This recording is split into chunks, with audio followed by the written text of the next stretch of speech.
ምግብ አለመመገብና በቂ ውሃ አለመጠጣት እንደ መንስኤ ይታያሉ ማለት ነው።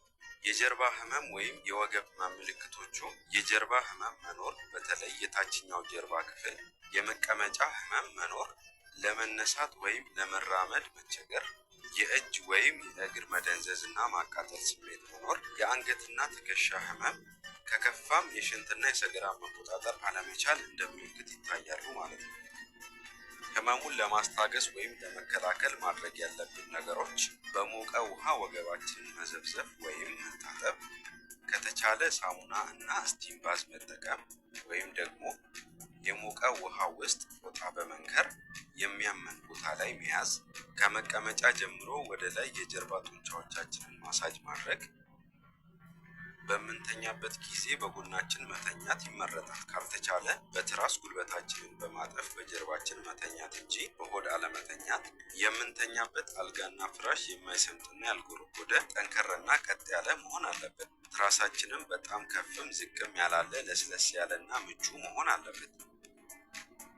ስንቀመጥ ቀጥ ብሎ በእግርና ወገብ 90 ዲግሪ ሰርቶ መቀመጥ እና ሁለቱንም ጆሮአችን ከትከሻችን ትይዩ ማድረግ፣ 90 ዲግሪ ሊያስቀምጠን የሚችል ደረቅ ያለ ወንበር መጠቀም፣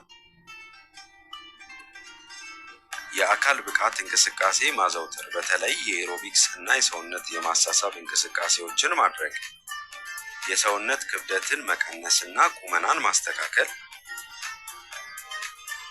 ከበድ ያለ ዕቃ የግድ ማንሳት ካለብን ከወገባችን ይልቅ ጉልበታችንን በማጠፍ ጫናውን እግራችን ላይ ማድረግ፣ የግድ አጎንብሰን የምንሰራው ስራ ከሆነ በየመሃሉ እረፍት ማድረግ፣ ጫማ ስናደርግም ሆነ ስናስር እግራችንን ጉልበታችን ላይ በማድረግ ሳናጎነብስ ማከናወን፣ የጉልበት ስራ ወይም ስፖርት ከመጀመራችን በፊት ሰውነታችንን በደንብ ማሟሟቅና ማሳሳብ ይኖርብናል።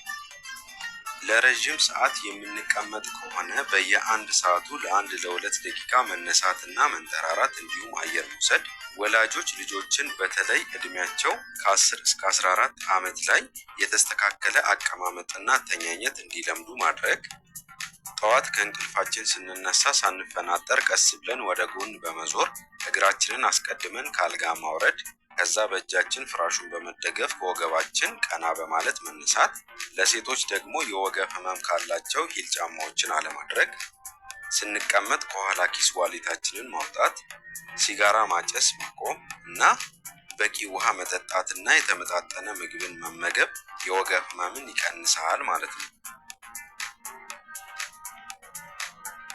ሐኪሞን ማማከር የሚያስፈልጎት በድንገተኛ የመኪና አደጋ ወይም መውደቅን ተከትሎ የመጣ የወገብ ህመም ካለ፣ ከወር በላይ የቆየ እና እየባሰ የመጣ የወገብ ህመም ካለ፣ በህመም ማስታገሻና እረፍት በመውሰድ ለውጥ ከሌለው፣ ከወገብ በታች የመደንዘዝ ስሜትና መስነፍ ካለ፣ ከፍተኛ ትኩሳት መኖር እና የሆድ ህመም ከተሰማዎት፣ ሽንትና ሰገራ መቆጣጠር ካልተቻለ ሐኪሞን ማማከር ያስፈልጋል ማለት ነው። ሐኪሞን ሳያማክሩ የህመም ማስታገሻዎችን በተለይ ኤንኤስኤድስ የሚባሉ እንደ ዳይክሎፌናክ እና አይቡፕሮፊን የመሳሰሉትን መድኃኒቶች ለረጅም ጊዜ መጠቀም የጨጓራ ህመም እና የኩላሊት በሽታን ሊያስከትል ስለሚችል ጥንቃቄ ማድረግ ያስፈልጋል። ስለዚህ ከሐኪሞ ጋር በመመካከር እንደየህመሙ አይነትና ደረጃ አስፈላጊውን ምርመራና ህክምና እንዲሁም ክትትል ማድረግ ዘላቂ የሆነ መፍትሄ ያስገኝሎታል ማለት ነው። ይህ ቪዲዮ ይጠቅማል ብለው ካሰቡ ለወዳጅ ዘመዶ ያጋሩ። ብንማርበት እርስዎንም ወዳጆንም ይጠቅማል ብለው የሚያስቡት ጉዳይ ካለ በአስተያየት መስጫው ያድርሱ።